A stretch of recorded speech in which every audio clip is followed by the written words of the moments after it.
Okay, it looks like today we'll be doing more in my art journal. I have the one that I made from my last video, and the journal consists of an inside cover that's made with gel printed papers and glued, and then I just did a rough collage. I call it a rough collage because I don't, what would you say, make it like a mosaic, like if you were putting tile together and you were going to put grout between the pieces of tile, you would want to make sure they were cut to a precise shape. Here I'm just playing with paint and paper, so I will just roughly put down the colors of paper in the spaces that I feel like I intuitively want to develop. It's sort of a push and pull the same way that I paint. And sometimes after I put a lot of paper down, I even paint and glaze to make another depth, and glazing helps to harmonize the piece.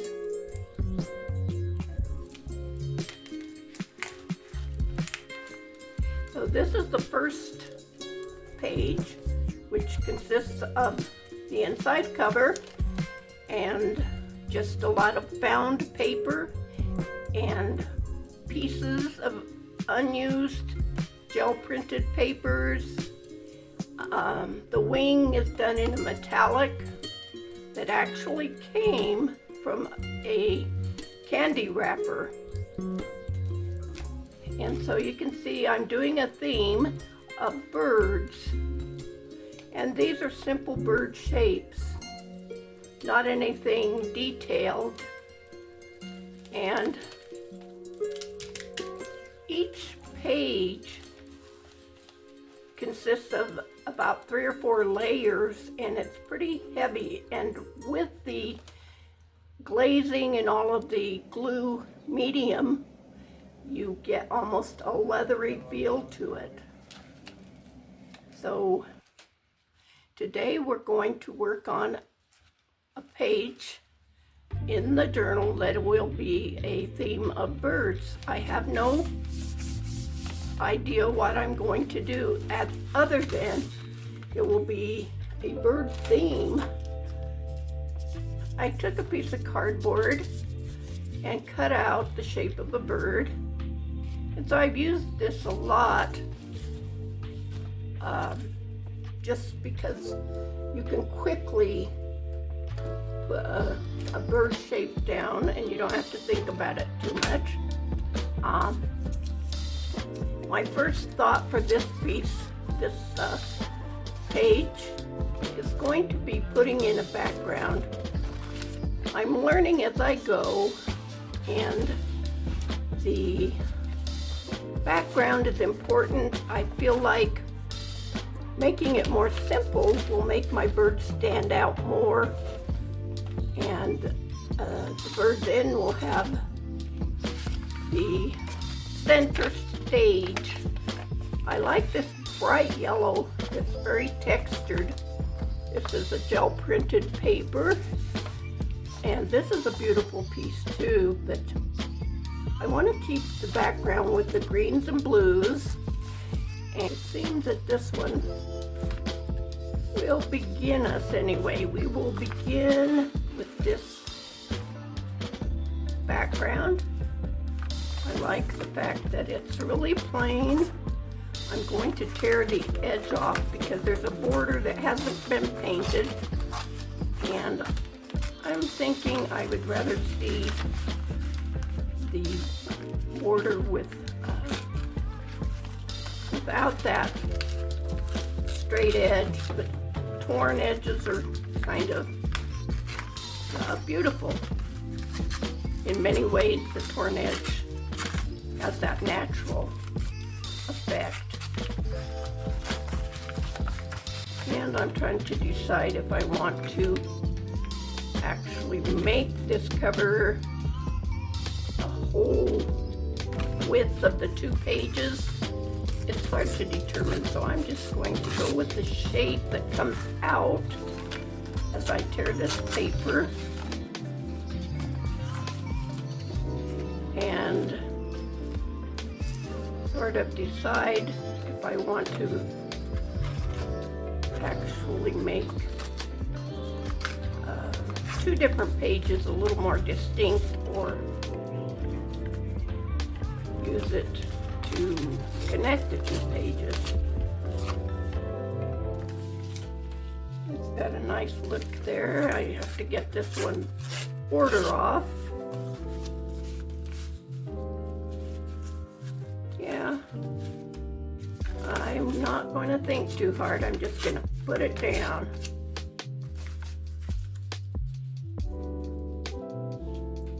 I use this Blick. It's called Blick acrylic. Blickerick. I guess that's how you say it. Polymer gloss medium. You can get it in a 1/2 gallon, and that's very economical. It works great as a glue, and it's good for glazing. It's good for the final coat on the book covers and whatever you're trying to preserve and finish. I just smear it on there the best that I can with using my paper. Kind of working it in a little bit. And I don't want to think about this a whole bunch. So I'm just going to press it down. I forgot to put gloves on, which will keep my fingers very painted at the end of the day. And I'll have to peel off that dry glue. Yeah, that looks nice.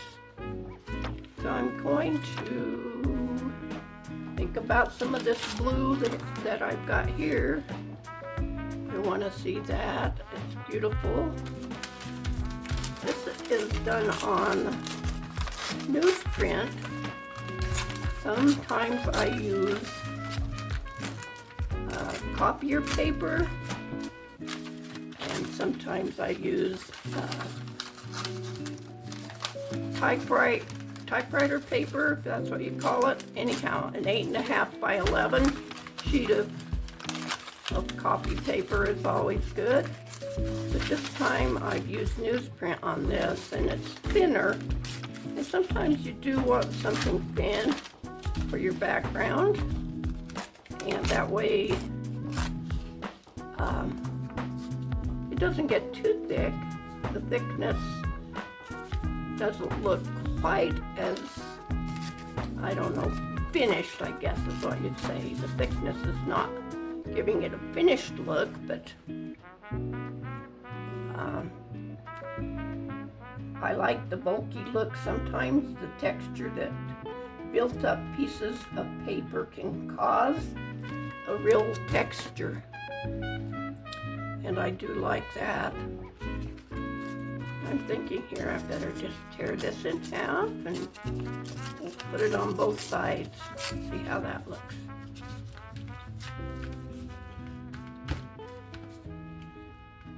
There's plenty of glue, so we'll just go ahead and get these pieces down. Putting some of the glue on top of it just gives it that nice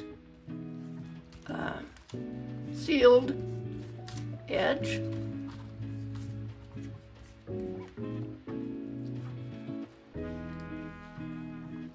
You can see why my hands get covered in glue. I just pretty much use the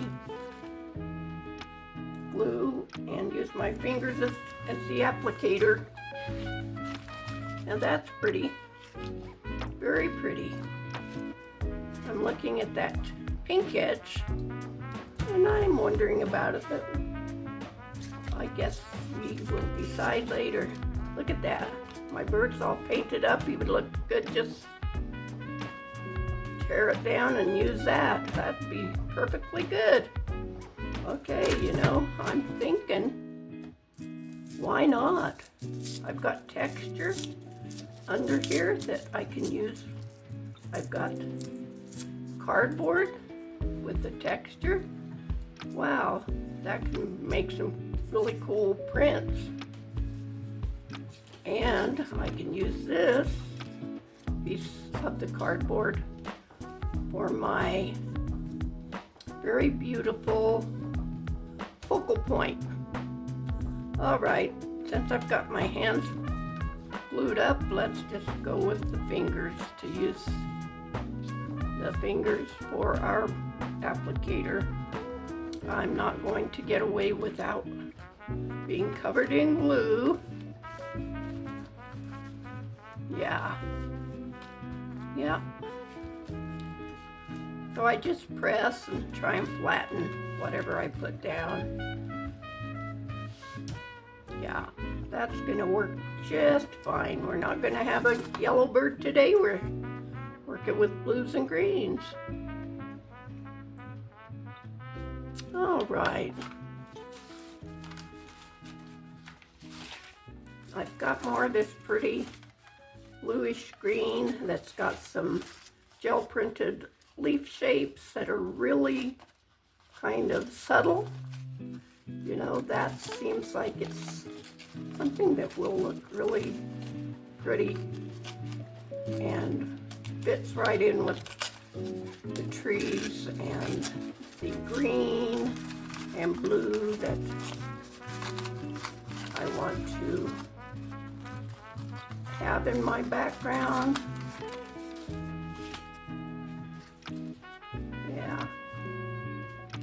Yeah, we'll just start putting things down. So I'm thinking maybe I'll grab an older brush. Sometimes the older brushes are used with glue, and I don't have to worry too much about the fact that I'm getting glue on a good brush. So I'll use one of the older ones, and I won't have to dip my fingers in quite as much. It's hard to not just really get into it like a kid, and that's good because we need to play like a kid sometimes.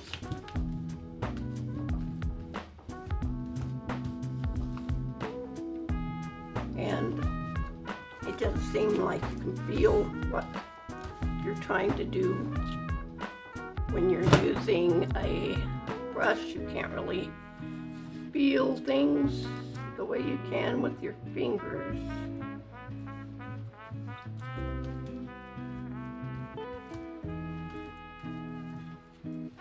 I like to sort of work in negative space, and so in a sense that's what I'm doing here, is sort of leaving spaces between the pieces of paper that I'm putting down.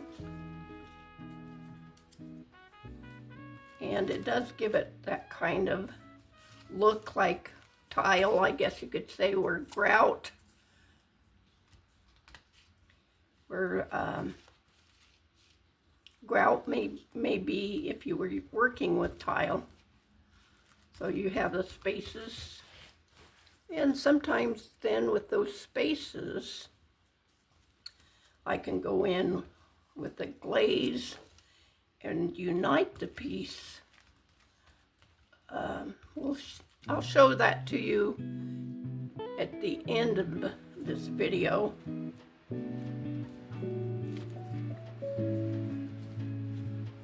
I'm not too worried about having to cover pieces of paper with other pieces of paper, because I don't mind the fact that thin paper is covered 2 or 3 times. The thin paper, it doesn't bulk up, so you can do that. I mean, I'm not really thinking too hard about where and what color other than blue and green seems to be working well, keeping us inspired, I guess. I like to just work with the colors that seem to be calling out to me in the day.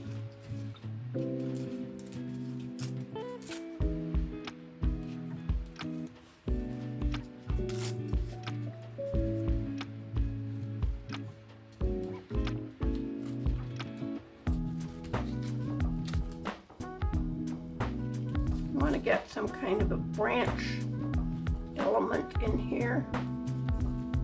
So I don't know, but I might have to work in some different colors to represent something more like a branch.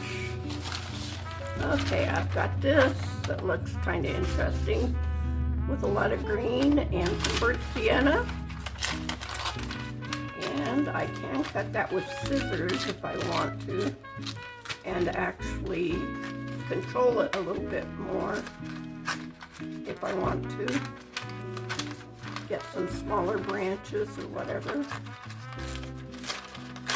But I will just keep tearing a little bit here and there and see what seems to be coming out of my piece of paper and will suffice as a branch. Give us that feeling that the bird's got something to sit on. Now, I don't know what this shape is that's here actually, but it could be a leaf. I'm kind of wondering. In some ways it looked like a leaf, but I'm just going to play with it a little bit and maybe make it into a more of a branch shape. Yeah, that looks kind of interesting. So we'll get some glue down. Yeah, I like that.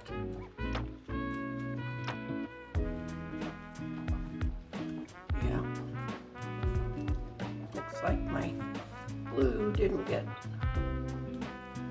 adhered too well in that spot. So get some more glue under the blue. Alright, I like that. I'm really not sure where I'm going with the branch thing, but we'll see. That looks good. That looks good. Interesting. Very interesting. How shapes can just kind of come together and you don't have to try really hard. And yeah, that makes a nice flow. Let's just continue playing with the color there and see what we can do. That branch color. Yeah.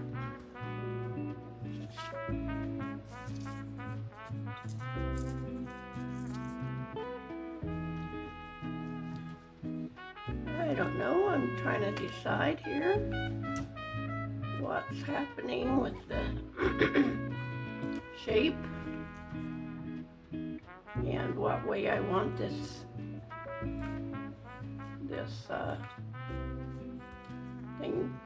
shape to continue on, but in a different color. So I'm using the blue and green, but also making it into kind of a branch shape. That's kind of interesting. Okay, I want some really thin branches. I think that would look natural. I guess I'm looking for natural. And just keep tearing paper instead of cutting it. I think that'll look more natural also.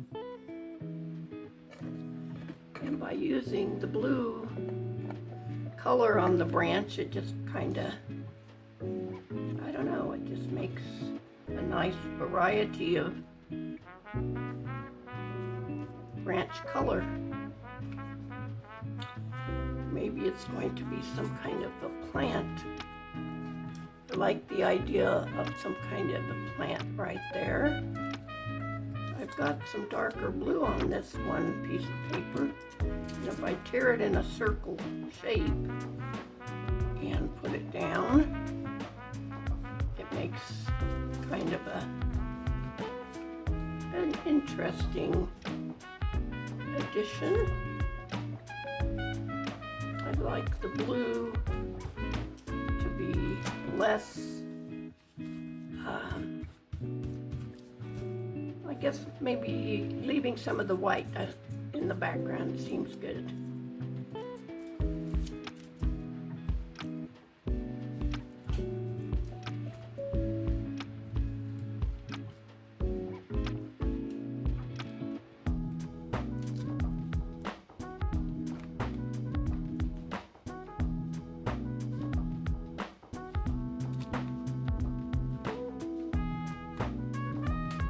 That looks good. You know, this is simple and it's direct. It's got some real beauty. I'm looking here at this, thinking about maybe putting in another diagonal. I love diagonals, it gives energy. I think I'll just put that in. And if need be, I can paint over if I don't like the light white.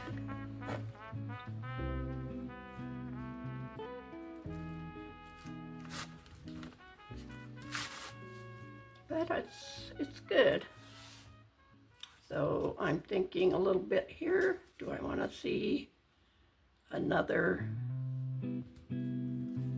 branch in the background there? A diagonal gives energy. It repeats down here. Yeah, that's got a great look to it. I like that. Well, I've got all kinds of glue on the brush here. Let's see. Okay.